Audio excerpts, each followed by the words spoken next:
¿Qué tal? Muy buenas noches.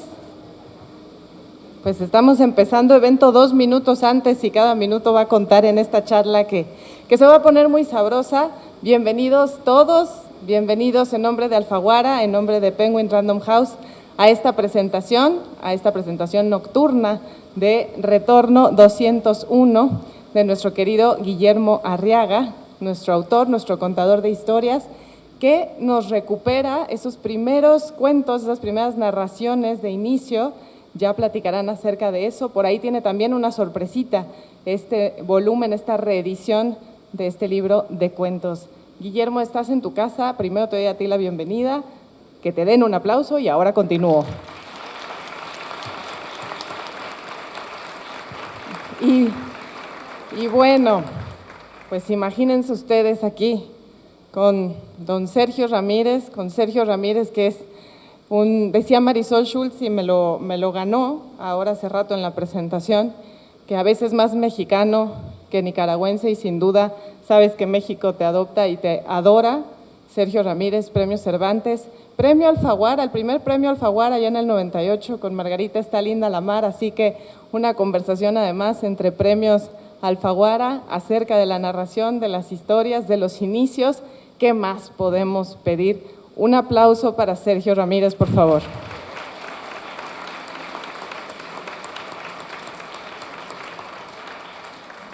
Sin más, siendo las 8 en punto, arrancamos Retorno 201. Sergio, te dejo la palabra. Muchas gracias Mayra. Bueno, para mí es un verdadero gusto presentar este libro de cuentos de Guillermo Arriaga, un autor literario al que comencé a admirar por sus películas. Es decir, Guillermo llegó primero a mí a través de la imagen que de la palabra, y cuando ganó el premio Alfaguara de novela, supe que se había hecho justicia a un gran escritor. Desafortunadamente el premio Alfaguara de Guillermo coincidió con el inicio de la pandemia y ya no pudo disfrutar, digo yo, para usar una palabra, de esa gira matadora que significa el premio Cervantes por muchísimos países. Yo recuerdo que en 1998, cuando yo lo gané junto con Eliseo Alberto, yo conté más de 400 entrevistas de prensa a lo largo de una jornada de todo un año por todo el continente americano, pero yo creo que todavía le debes a Alfaguara y a los lectores una gira de este tamaño. Vamos a hablar aquí de un libro de cuentos que podríamos llamar muy primerizo, si es que esa palabra cabe dentro de la escritura. Para mí, primeros cuentos o últimos cuentos, siempre está la huella o la garra de un escritor presente.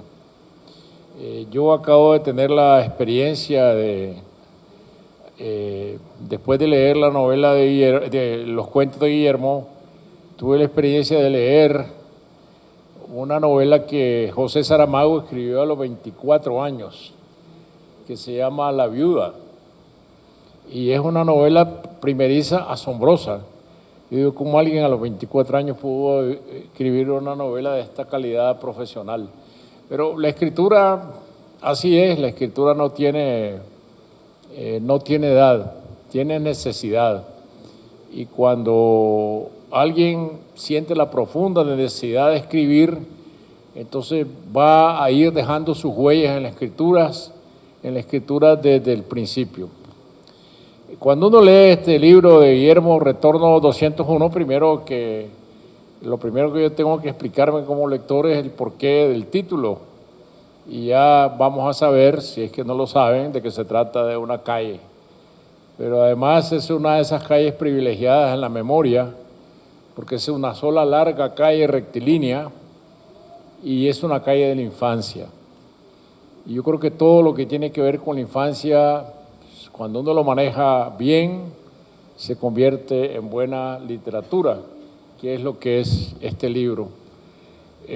No sé por qué cuando estaba avanzando en la lectura de los cuentos, yo me imaginé como trozos de esas viejos celuloides que se colocaban para irlos pegando antes de meterlos en la moviola y poder hacer una sola edición, un solo relato, porque este es un solo relato formado por distintos fragmentos que tienen que ver con la infancia, con la familia, con la vida de un niño en un barrio determinado, y las fronteras de ese mundo son las de ese barrio, son las de esa calle.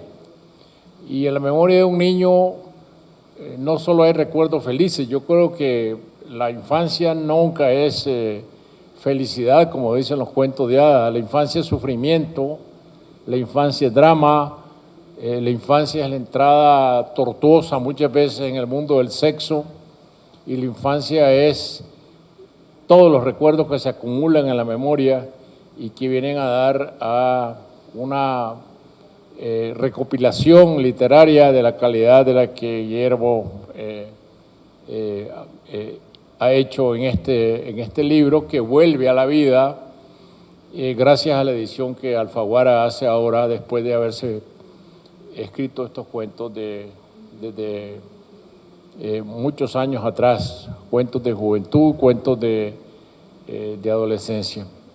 Entonces, yo lo primero porque yo voy a hacer aquí el interrogador, lo que yo quisiera que Guillermo nos contara primero es cómo formó este libro en su cabeza, qué edad tenía, cuál era su entorno y qué es en el fondo Retorno 201, esa larga calle rectilínea. Ok. Hola, buenas noches. Muchas gracias por venir, me siento muy emocionado tener sala llena, la verdad. Muchas gracias a mi editora, Mayra González, y a mi editorial, Alfaguara. Muchas gracias a la FIL. Y Sergio, no te puedes imaginar lo honrado, pero de verdad lo honrado que me siento que estés aquí. Y aprovecho lo que ya te manifesté de forma privada y pública, la solidaridad absoluta con la situación que desafortunadamente estás pasando y que me parece radicalmente injusta. Yo sí creo que el gobierno de Nicaragua está cometiendo graves errores, y el más grave de los errores, querido Sergio, ha sido esa absurda disposición del gobierno de Ortega. Entonces, mi solidaridad más amplia, porque hace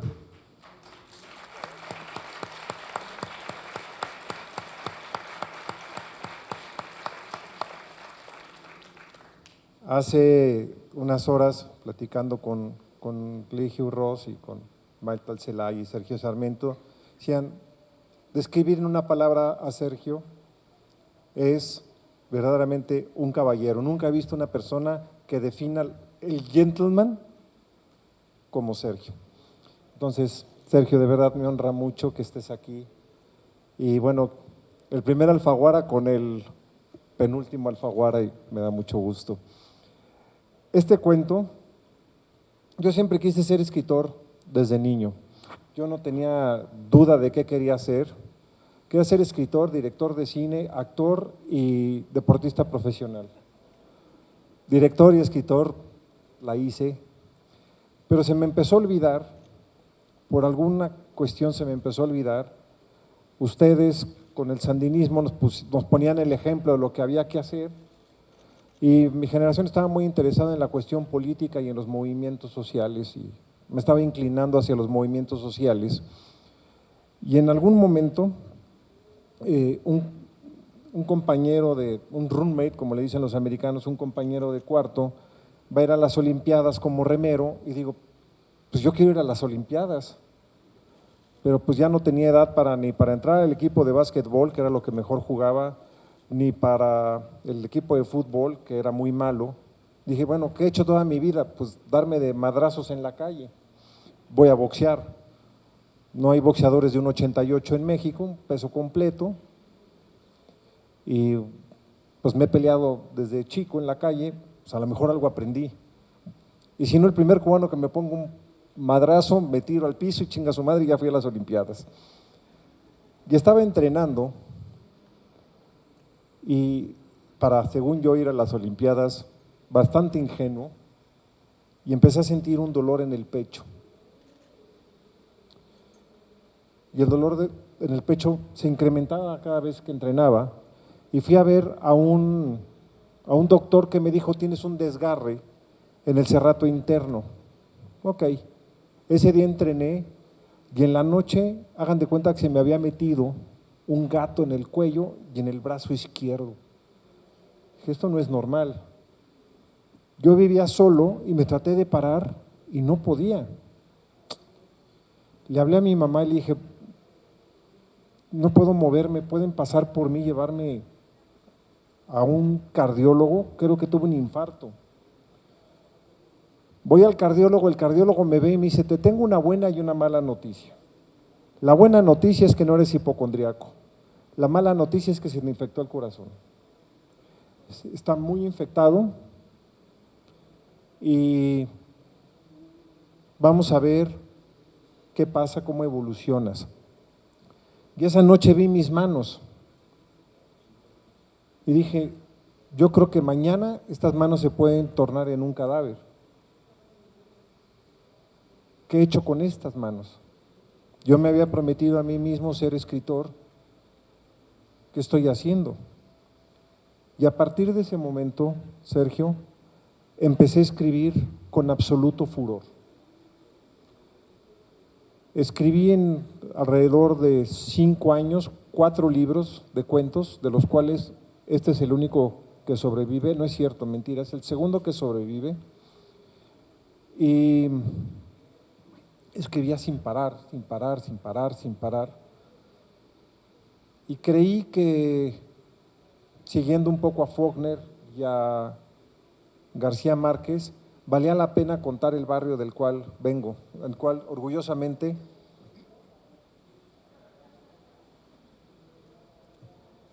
Unidad Modelo de Ixtapalapa para el mundo. Y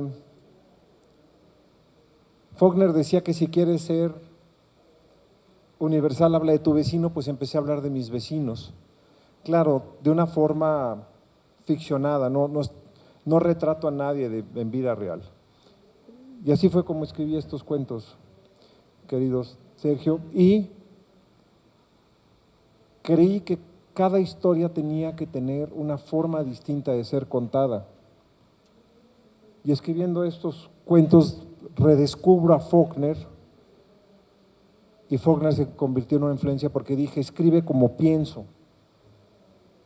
Entonces cada cuento tiene una estructura distinta y estas estructuras distintas luego las traté de llevar al cine en películas como 21 gramos, Amores Perros, Los 3 entierros de Melquiades Estrada, Fuego, etcétera, etcétera. Hay una cosa que dice Guillermo en la introducción del libro, es que los puntos de vista en la literatura son tan importantes como en la realidad y que cada historia es distinta según quien la vea. Eso me parece que es una reflexión fundamental, no solo faulkneriana. Siempre recuerdo la película de Akira Kurosawa, Rashomon, en donde para contar la historia de un crimen en el bosque, él filma, son como que fueran 5 películas distintas. Me gustaría que ahondaras un poco sobre esa idea porque me pareció a mí capital en la concepción de este libro. Yo creo, y no sé si coincidas conmigo, Sergio, que cada historia tiene dentro de sí una estructura y es la obligación del escritor descubrir cuál es la estructura más orgánica para la historia que estás contando. Uno de los cuentos, el cuento que abre la colección de cuentos de Retorno 101, se llama Lili, y procuré que nunca se diga quién está hablando, y solo con el lenguaje se entienda de qué se trata. Esos son de los primeros experimentos que hice, tratando de que el lenguaje sea el que se convierte en el representante de los protagonistas de la historia. Entonces siento que cada historia tiene un propio lenguaje y cada historia tiene una estructura distinta. Acabo de leer por ahí que alguien que dice que dos personas nunca entran al mismo cuarto. Siempre entramos desde una perspectiva distinta. De hecho, lo he dicho en varias ocasiones, ¿para qué sirve leer? Yo siempre he creído que si tú estás viendo en esa dirección toda tu vida, cuando lees un libro, te empieza a empujar y ves hacia otro lado. Y que el gran libro es el que te hace dar una vuelta en 360 grados. La obra maestra es la que te hace ver debajo de la mesa, debajo de la silla. Y la gran obra maestra es la que termina yéndose hacia ti. Entonces, creo que esa es la función de la literatura, es no solamente hacerte vivir otras vidas, sino confrontar y llevarte a ver las distintas perspectivas de un asunto, de un tema, a partir de estar cambiando la posición del narrador. Hay algunos de los cuentos de esta colección que son muy breves y que consisten simplemente en diálogos, que son muy fulminantes. Y eso me recuerda a mí la habilidad de como quien se esté entrenando para escribir diálogos de películas, que me parece que es la cosa más difícil, porque en un diálogo cinematográfico, tanto como en un diálogo, en una narración, el contrapunto es esencial. No existe drama sin contrapunto. La contradicción es la base dramática tanto de una narración literaria como de una narración teatral o de una narración cinematográfica. ¿En qué momento hiciste este traslado del mundo de los diálogos literarios, digamos, al diálogo literario del cine? ¿Y en qué momento te trasladaste de la literatura al mundo del cine? Me intriga esto porque a mí como escritor, porque como escritor uno lo que hace es transformar las palabras en imágenes. Y en un guión tú sabes que eso se va a transformar en imágenes en la mente del lector, pero en un guión eso se va a transformar en imágenes reales, directas, que van a ir a los ojos de muchos videntes, ¿no? Bueno, yo para empezar quise que lo que yo escribía para cine tuviera textura literaria, tuviera textura de novela, no textura necesariamente cinematográfica. Si tú me preguntas si el cine ha influido mi literatura, yo te diría no, ha sido al contrario, mi literatura ha sido lo que ha influenciado al cine. Fui primero escritor de novelas y de libros de cuentos, tenía 3 novelas publicadas, traducidas incluso cuando entré al cine. Y te voy a contar cómo entré al cine. Un dulce olor a muerte, publico Un dulce olor a muerte y me compraron los derechos para hacer una película. No para que la adaptara yo, simplemente me compraron los derechos y luego me compran los derechos de Escuadrón Guillotina. Y me preguntan, ¿tú sabes escribir cine? Y dije, claro, por supuesto que sé escribir cine. Y escribí la primera parte de una trilogía que yo quería dirigir, que se llamaba A cielo abierto, luego Perro negro, perro blanco, que era Amores perros, y luego venía Tarde rota, que era 21 gramos. Luego les digo las versiones porno de mis películas, ¿no? Pero voy a contar, A cielo abierto lo escribo, me contrata en aquel entonces Cine, me llamó Fernando Sariñana, que era director de producción, me contratan para escribir esta película que era lo primero que escribí para filmar y que iba yo a dirigir. Me la compraron por 20 años diciéndome tú la diriges y a la hora de la hora no me la dieron para dirigirla yo. Y ahora que recuperé los derechos, la van a filmar Mariana y Santiago, mis hijos, que codirigen.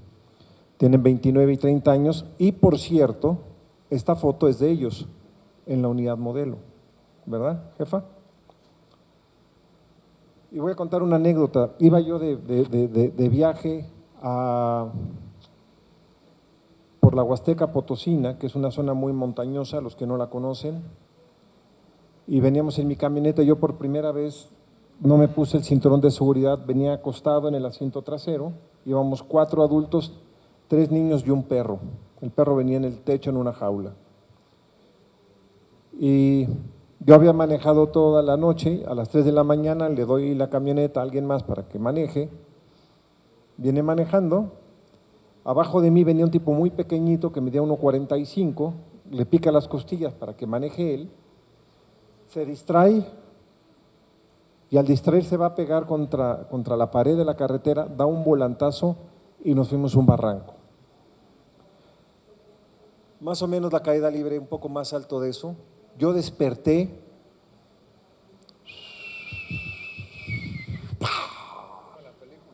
como en la película. Mi cara pegó contra una piedra. Esto explica lo sucedido. ¿Sí creen que esto es la calvicie? Y lo primero que pensé despertando es, ya nos matamos. Y lo segundo que pensé es, no me pienso morir.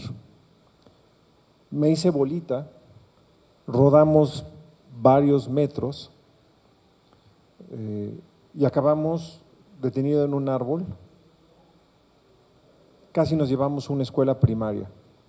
No había nadie, era domingo 26 de diciembre de 1985 a las 6:17 AM. Como me pegó la piedra, estos huesos se desbarataron y se me fueron hacia el cerebro, tuve una hemorragia adentro, escalé la montaña, pedí un aventón a un tráiler, el trailero me bajó porque empecé a vomitar sangre, él creía que me iba a morir en su tráiler, dijo, yo no quiero que este se muera aquí. Llegué con un residente a un pueblito que se llama Tamazopo, no Tamazopo, ya olvidé cómo se llama. Creo que sí era Tamazopo. Me trató de arreglar la nariz y me dijo, ya no tienes nariz. Tomamos un camión que tardó de San Luis Potosí a México como 14 horas. Llegué y me operaron 7 horas, me quitaron todas las astillas que se me fueron para adentro. Me quitaron parte del paladar y me reconstruyeron esto. Pero lo interesante es que tuve amnesia. Y me empecé a obsesionar con qué pasó antes del accidente, qué pasó durante el accidente y qué pasó después del accidente. Y esa es la estructura de Amores Perros. Y así es como yo entré al cine. Yo creo que lo que hago, que lo que he hecho en cine es también literatura, porque si alguien lee este libro, puede ver el germen de Amores Perros, el germen de 21 gramos, el germen de Los 3 entierros, incluso el germen de, si han leído una novela mía que se llama Salvar el fuego, aquí viene el germen de todo mi trabajo posterior. Sí, te lo preguntaba por eso, porque te hablaba de huellas.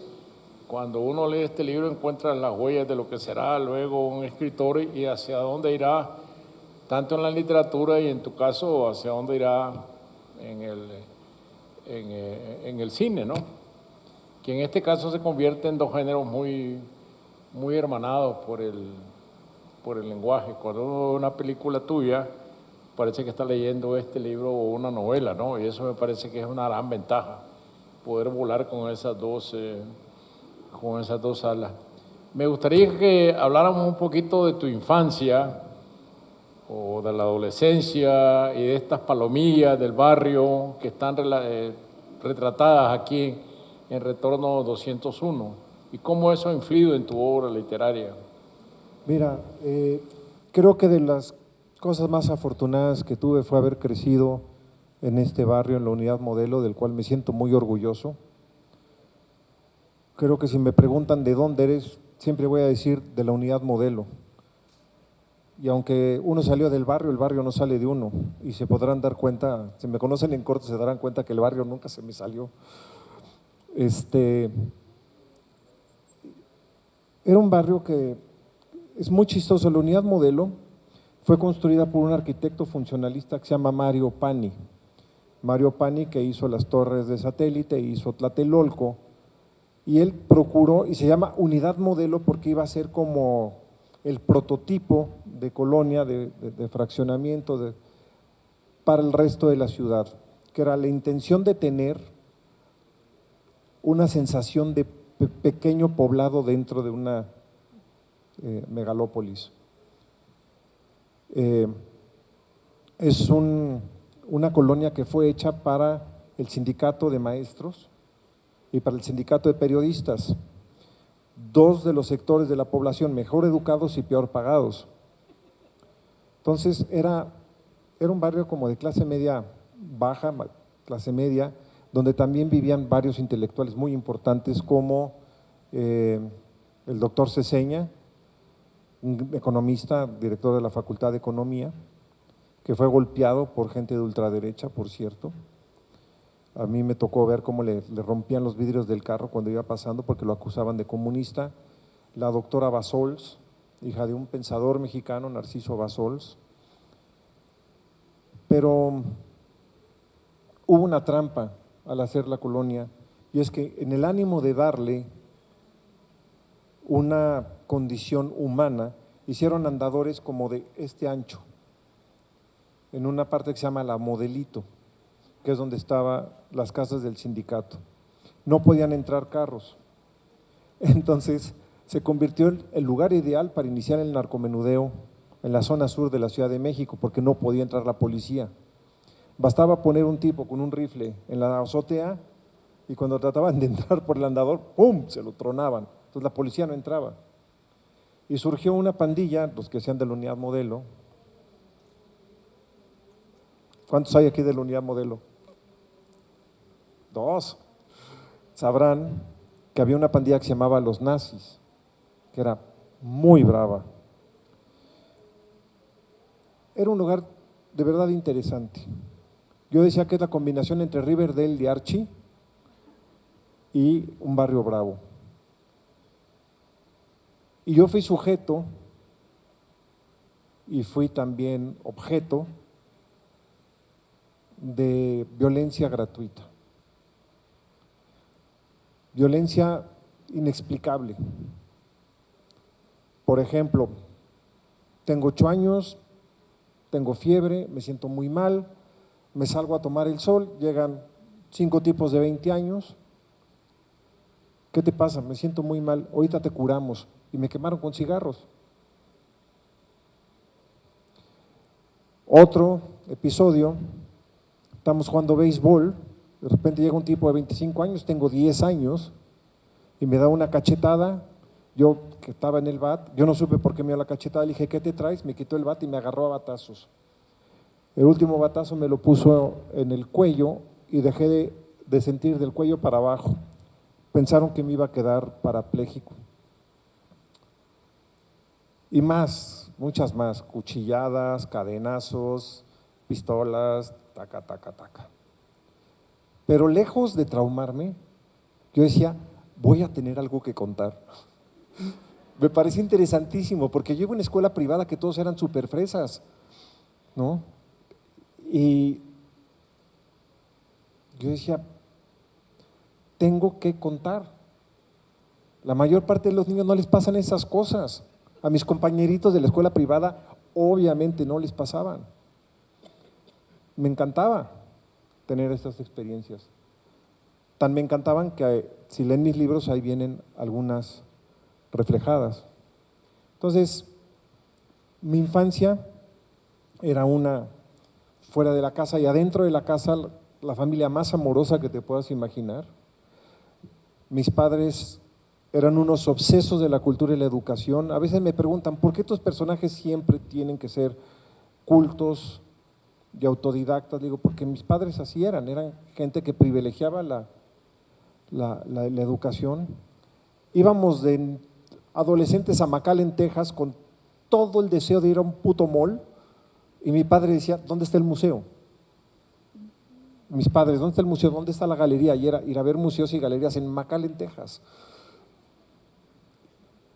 Entonces viví una familia muy amorosa, muy chambeadora, pertenezco a la cultura del esfuerzo, tuvimos dificultades económicas, luego les fue muy bien económicamente a mis padres, y ese es el ambiente en el que crecí, y me parece interesante.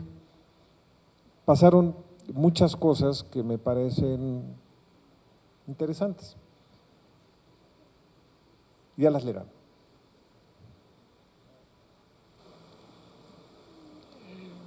Me parece muy importante eso que te has hecho la reflexión desde entonces de que todo eso que estabas viviendo, esa violencia, te iba a servir como material de escritura, pero yo me estaba haciendo la reflexión, es que si sobrevivo, porque yo te veo como un verdadero sobreviviente, no solo de niño, adolescente, sino también de adulto, infecciones del corazón, despeñamiento de un accidente, cadenazos, batazos. ¿Pero tengo algo que contar? Claro, por eso estamos aquí. Claro. Algunos de estos personajes impresionantes que están aquí, chico que se va transformando en un jefe duro, de corazón, de pandilla, que es el que cobra por ver los actos sexuales con las empleadas domésticas en las terrazas de las casas y luego se va volviendo un verdadero capo de la mafia. Ese es un personaje real, me imagino. Mira, como he dicho de mi obra, está basada en hechos reales que nunca sucedieron. Entonces, está basada en personajes reales que nunca existieron. Si hay influencia obviamente de los vecinos. Lo que está platicando Sergio es de un tipo, un albino, que le cobra a los vecinos de 13, 14 años por entre los tinacos en la azotea con luces ver cómo se coge a la empleada doméstica. Entonces le cobra y tiene amenazada a la empleada doméstica. Y se convierte en un tipo al que todo el mundo bulleaba porque es albino, él se pone el vikingo, tipo que se pone a hacer pesas y demás, y hasta que alguien del pasado lo pone en su lugar. Sí, todos son ficción, sí, obviamente está basado en cuestiones que sucedieron. No quiero balconear a mis amigos de la Unidad Modelo, pero en el primer cuento tiene que ver algo con lo que se pueden, si lo leen, Lili, verán qué tipo de vecinos tenía tan gandallas. Pero sí, están inspirados, pero no necesariamente existieron. Bueno, la verdad es que reconozco que esa es una pregunta que un escritor nunca le debía hacer a otro.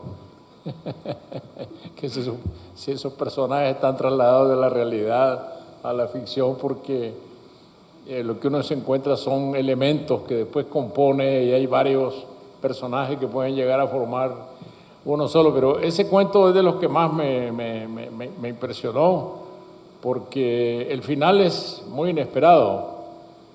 No lo vamos a contar aquí para no vamos a arruinar la lectura, pero uno está esperando que este muchacho que es el dueño del barrio, que se entrena para esperar al amigo, va a terminar siendo el dueño verdaderamente del patio, ¿no? Es que la calle tiene reglas y hay que saber entender y leer esas reglas de la calle. ¿Y quién es el que manda en la calle? Entre los jóvenes hay siempre una jerarquización y me pareció interesante presentar los modos en que se crean estas jerarquías. Se habla ahora mucho del bullying. Estaba platicando a lo largo del día que cuando yo era niño, después de que me quemaron, lo último que se me hubiera ocurrido era ir a acusarlos, o como decimos en México, a rajar con mis papás. Uno tenía que aguantar a pie lo que te hacían y buscar la oportunidad de cobrártelas. Y aprendes a defenderte. Hay muchas formas de aprender a defenderte y hay muchas formas de saber cómo manejar una situación de poder en la que tú estás obviamente en desventaja. No es lo mismo un tipo de 25 años a un niño de 10 a que te agarren a batazos. Razón por la cual, y si leen El Salvaje, aprendí a traer un cuchillo metido en la manga y sacarlo muy rápidamente, de tal manera que cuando alguien se quería pasar de listo, sacaba el cuchillo de volada. Y esos son parte de lo que tienes que aprender en la calle. Las reglas del juego que se dan en la calle. Yo creo que las reglas del juego están en todos lados. Tú lo viviste en una Nicaragua muy convulsa, que ahora sigue peor de convulsa, pero hay reglas en todos lados. Y aprovecho esto para decir, porque hay gente joven que quiere escribir y siente que no tiene calle o que no tiene vivencias. Para mí es tan importante la vivencia de vivir una vida aburridísima como vivir una vida agitada. Creo que estar sentado frente a una computadora todo el día es tan valioso como mundo narrativo como puede ser haber crecido en el Retorno 201. Pero la experiencia, sin esa experiencia, un libro como este verdaderamente no existiría, ¿no? No, y a mí me gustan los personajes que van a los extremos, porque pues yo viví en los extremos. Y creo que también México ha sido un país de extremos y estamos siendo ahorita un país muy extremo. Y cuando yo entré a la secundaria, la materia de teatro era obligatoria. Y empecé a leer y a montar y a actuar y dirigir a Sófocles, a Esquilo, a Eurípides, a Shakespeare, a Calderón de la Barca. Y si algo me llamaba la atención de estos es que siempre eran extremos, como que la vivencia, no solamente era mi vivencia en la calle era extrema, sino también la vivencia de lo que presentaban Shakespeare y compañía era extremo. ¿Y la violencia? La violencia, creo que todo país tiene un punto de quiebre. México ahorita está viviendo un punto de quiebre. Fui a Alemania a presentar El Salvaje de Rilde. Me dijeron, es que México es un país muy violento. Le dije, ¿me lo dicen ustedes los alemanes? A mí, que hace 80 años mataron a 30 millones de personas, me dicen que México es un país violento. Me lo dicen los gringos, que México es un país violento cuando siguen masacrando a afroamericanos como ya latinos con singular alegría. Entonces cada país tiene su punto de quiebre. Desafortunadamente México llegó a su punto de quiebre. Sí, es interesante eso que estás diciendo porque esta infancia en el barrio, que es una infancia violenta, esto de que la palabra bullying, eso no existía, ni siquiera, ¿no? El niño que se llegaba a quejar de entre los padres lo volvían a la calle que fuera a buscar más bien venganza, ¿no? Eran otras reglas del juego. Pero la multiplicación de la violencia hasta descomponer la sociedad, ¿cómo ves esa evolución? Creo que hay dos tipos de violencia. Una violencia que se genera en términos sociales para ver quién tiene la jerarquía, a esta violencia la que ya es parte de la naturaleza de un país. Creo que México sí se descompuso brutalmente y la violencia que viene en este libro es nada con la violencia que se vive ahora. En Salvar el Fuego escribí que Marx había dicho siempre que la clase proletaria iba a ser la revolución y resulta que la revolución la están haciendo los narcos. La lucha de clases la están haciendo los narcos en México. La verdadera guerra civil de lucha de clases está en manos de los narcos. Y son los que verdaderamente desafían al Estado, ¿no? Como tal. y se están convirtiendo en estado paralelo. Hace poco hablé con un político, le dije, en México hay pena de muerte. Me dijo, no, está prohibida por la Constitución. Dije, en tu Constitución. Hay otra Constitución donde tú robas 100 gramos de coca y te van a matar. Donde tú no pagas 5,000 pesos al dealer, te van a matar. Donde tú sales en minifalda a las 10 de la noche, te van a matar. Donde te matan por ser mujer, por no pagar, hay pena de muerte en México, hay una sentencia, hay una condena de muerte en México. Otro país. Hay un país paralelo, hay leyes paralelas en las cuales el Estado de Derecho no existe. Pues si es el Estado de Derecho, es un Estado de Derecho que no es el que dicen las leyes oficiales. Muy bien, y ahora yo quisiera darle la palabra al público para que le preguntara a Guillermo. Hay un micrófono en la sala.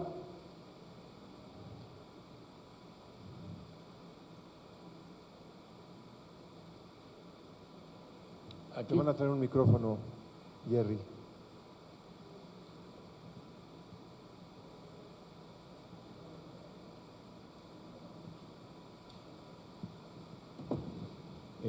Memo, pues primero que nada, felicidades. Es un libro, yo creo que fascinante y que me provoca una pregunta. Este retorno, como decía el maestro Sergio Ramírez, este regresar a las huellas, el retorno al retorno, ¿qué de eso te deja para mirar a futuro? ¿Qué de reencontrar esa escritura guardas o atesoras para lo siguiente que vas a escribir? Mira, lo que me trajo este libro, querido Gerardo, es que uno cree que avanza, pero sigue siendo el mismo. Y uno cree que literariamente está haciendo cosas distintas y está haciendo lo mismo. Aquí hay 2 cuentos nuevos, me pidió Mayra que hablara de cuál es el valor agregado de comprar este libro con respecto a otras ediciones de Retorno 201, ¿verdad, Mayra? Me dijo, escríbete un prólogo, escríbete un cuento nuevo.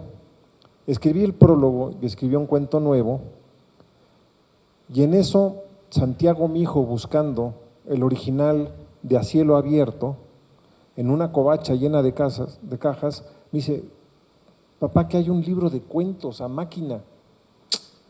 A ver, era un libro que escribí que se llama Por la Noche, que escribí en 1983. Y de ahí saqué un cuento que se llama Trilogía, que casualmente tiene la misma estructura que Salvar el Fuego. Entonces, uno termina entendiendo, como decía Ernesto Sábato, uno no elige las obsesiones te eligen a ti. Y descubro con alegría que no he cambiado. Y descubro con alegría que desde esa época quería arriesgar escribiendo distintos cuentos, que cada cuento tuviera un riesgo en sí mismo, que cada uno tuviera una dificultad estructural, pero que para el lector no se notara, y eso es algo que vengo haciendo desde ese entonces. Por cierto, el cuento nuevo, procuré escribir una historia de amor solo con sustantivos y 2 pronombres, él y ella. Fue una experiencia divertida. Si quieren les leo un pedacito nada más para que vean lo que traté de hacer. Este sí lo escribí especial para el libro, ¿verdad, jefa? Tarde, motel, caricias, besos, abrazos, piel, lenguas, manos, labios, piernas, cuellos, espaldas, hombros, pubis, pene, clítoris, besos, amor, amor, amor, horas, minutos, anochecer, despedida, besos, abrazos, salida, autos, calle, discreción. Ella, esposo, hijos, casa, llamada, regreso, 8, excusa, tráfico, lluvia. Él, esposa, hijos, casa, llamada, regreso, 8, excusa, tráfico, trabajo, lluvia. él, llamada, celular, ella, camino, extrañamiento, besos, amor, amor, amor, él, arribo, casa, niños, niña, 12, 10, 7, besos, abrazo, esposa, cena, escuelas, calificaciones, regaños, arreglos, fiesta, cumpleaños, niña, partido, niños, domingo, comida, suegros, noche, niños, dientes, pijama, cama, televisión, noticiario, celular, 0, mensajes, ella, desaparición, extrañeza, mensajes, noche, nada, probabilidad, problemas, marido, ella, apagador, luz, oscuridad. Ella, retraso, velocidad y lluvia, rebase, autobús, derrape, volteretas, miedo, lámina, estruendos, giros, golpes, vidrios, poste, cabeza, sangre, gasolina, sangre, dolor, curiosos, preguntas, mudez, aire, asfixia, cuerpos, desgarros, fracturas, cortadas, dolor, policías, preguntas, sangre, ahogo, vómito, sangre, portezuela, lámina, serruchos, sangre, desvanecimiento, él, mirada, burbujas, boca, sangre, latidos, exhalaciones, gritos, sirenas, desvanecimiento, silencio, oscuridad. Y así sigue hasta que se acaba esta historia de amor.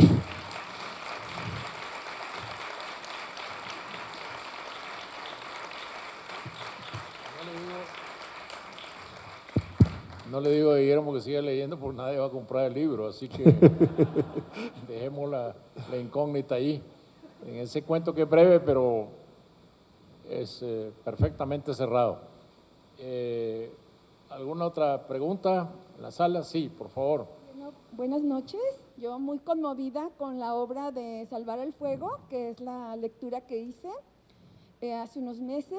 Y bueno, en la obra justo ese México paralelo, que solo había escuchado ese lenguaje en fragmentos en el barrio, en fragmentos en el transporte, y que bueno, la novela lo expone abundantemente, el lenguaje. Y bueno, también una historia atravesada por el amor, y bueno, no sé si exista un amor como el de Marina y el de José Cuauhtémoc, ojalá que sí. Y bueno, pues muchas gracias y un honor estar aquí. No, muchas gracias a ti. Después de escribir Salvar el Fuego, empecé a recibir mensajes privados por Twitter y por Instagram de ¿podemos hacer un Zoom de mujeres? Ok, el Zoom. Guillermo, estoy casada y estoy enamorada de un preso, pero por ahí anda mi marido. ¿Qué hago?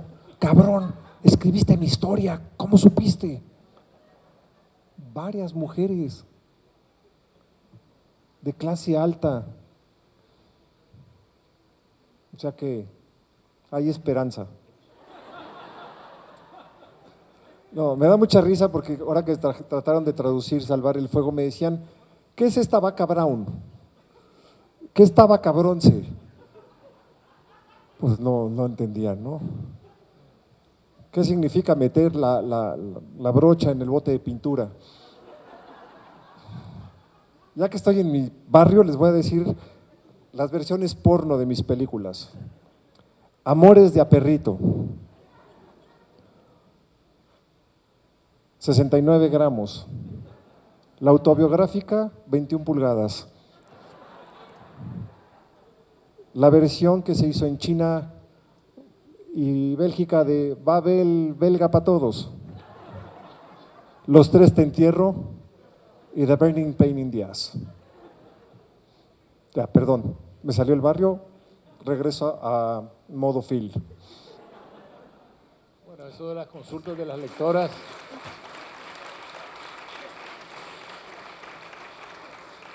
Eso de las consultas de las lectoras puede abrirle otra dimensión a la literatura, que es la del consultorio sentimental, ¿no? Sí, no, fue muy divertido porque aquí hay testigos, Maura y Valentina, que en algunos clubes de lectura me preguntaban, ¿se puede por ahí? ¿Sin lubricante? Estamos hablando cómo entrar a una casa, ¿eh? No sé qué pensaron. No, pues creo que ya… ¿no? Tenemos preguntas. ¿Tiempo para preguntas? Sí, tenemos tiempo. Me dijo la FIL que tenemos hasta las 12 de la noche, no hay problema. Hola, yo soy Mariana y como te comenté hace rato, mi amor por la lectura regresó con Salvar el Fuego igual y me causó mucha sorpresa porque yo soy bailarina de danza contemporánea y me llamo Mariana, muy parecido a Marina. Entonces, tuve un acercamiento tal con el libro que muchas cosas que pensaba Marina, es que, ¿qué está haciendo Guillermo en mi cabeza? O sea, ¿cómo sabe que Marina piensa eso? ¿Cómo sabe que tiene esas preguntas del arte, de crear, cuando estás haciendo una pieza? O sea, entrevistaste a alguna bailarina, supongo que conoces varias bailarinas, pero realmente hablas como si fueras una bailarina, como si, o sea, estuvieras en esa psique del el quehacer artístico con el quehacer moral, ¿no? Porque vengo igual de una familia súper católica, pero yo no soy católica, o sea, como todo esto es, bueno, perdón, me apasiona. Entonces mi pregunta es, ¿cómo te inspiraste en Marina? O sea, o describiste a alguien que conoces y por ahí, no sé, esa es mi pregunta. Gracias. Bueno, es que habla de un personaje de una novela mía que yo escribo como mujer. Y es que yo tengo alma femenina, completamente lesbiana, pero femenina.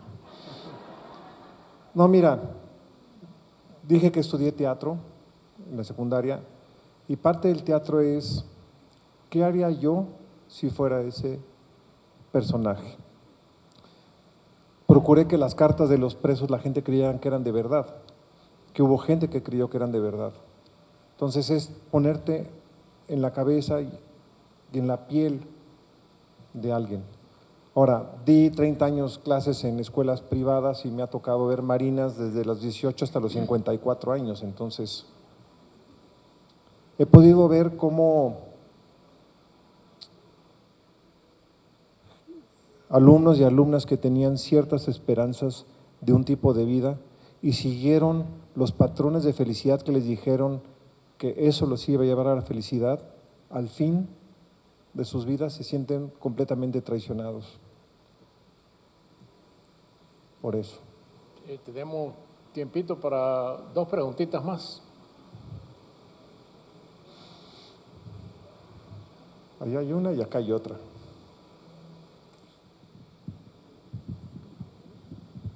Hola, buenas noches. Mi pregunta… Quítate un momentito. ¿Me lo quito? Gonzalo, Ok. porque si no, no escuchamos. Perdón, Mi pregunta es, en el libro de Salvar el Fuego hay diferentes voces con diferentes mundos. Por el lado de los malandros, es una voz limitada que muchas veces no encuentra la palabra que quiere expresar y leemos demasiadas expresiones que pueden significar lo mismo. Por el lado de Marina vemos a una chica que cuando se enfrenta a situaciones cuantitativas, como cuando hace la cuenta de cuánto le va a costar una noche de pasión en la cárcel, ella compara con sus experiencias vívidas, no recuerdo si es el Hilton, en un país de Europa con el que… Lo que pasa es que uno se suele olvidar de que escribir una novela es una aventura de 3 años. Quien escribe una novela en 3 meses tiene que ser Balzac. Y una novela toma 2, 3 años y ese es un tiempo suficiente como para que los cambios que van ocurriendo en la novela sean cambios de una vida independiente, porque la novela va tomando su propia fuerza, su propio poder, generando sus propios personajes, sus propias situaciones, en la medida que va avanzando en un trabajo tan dilatado, tan largo, ¿no? No, yo te envidio porque yo me tardo 5 años, ¿no? Sí, bueno, yo decía 3 como mínimo, ¿no? Pero… Y es un descubrimiento y es ir descubriendo de dónde va la novela, cuál es la novela. Yo creo que las novelas habitan dentro de uno y la obligación es… Claro, porque como un cuento, tú puedes escribir un cuento en una tarde perfectamente. Pero yo no sé si te sientas igual tú, pero a mí siento que me están dictando. Sí, alguien te dicta, claro, el subconsciente. Sí, no hay ninguna duda. ¿Te has hecho psicoanálisis? Yo nunca, no, me quiero. No, y yo tampoco. Es que saben que el otro me decían, tienes que hacerte psicoanálisis. Dije, ni madres, donde me toquen el subconsciente, ya me chingaron la carrera literaria. ¿No? Yo creo que escribir una novela es una catarsis de todas maneras y uno libera muchos demonios escribiendo una novela, se libera de muchas cargas, de muchos pesos y lo entrega a miles de personas, ¿no? Sí, no, yo no sé tú, pero yo soy adicto a escribir. Yo todos los días escribo y solo estoy esperando el momento de regresar a mi computadora porque digo, ¿qué va a pasar? Como no sé qué va a pasar, quiero llegar a leer qué va a pasar y como no la escribo yo, me la dicta quién sabe quién chingados, pues llego a escribir. Yo creo que sí, la literatura no es una adicción, no es literatura, ¿no? Tiene que depender de ella. Pero tenemos una pregunta más. Ahí está.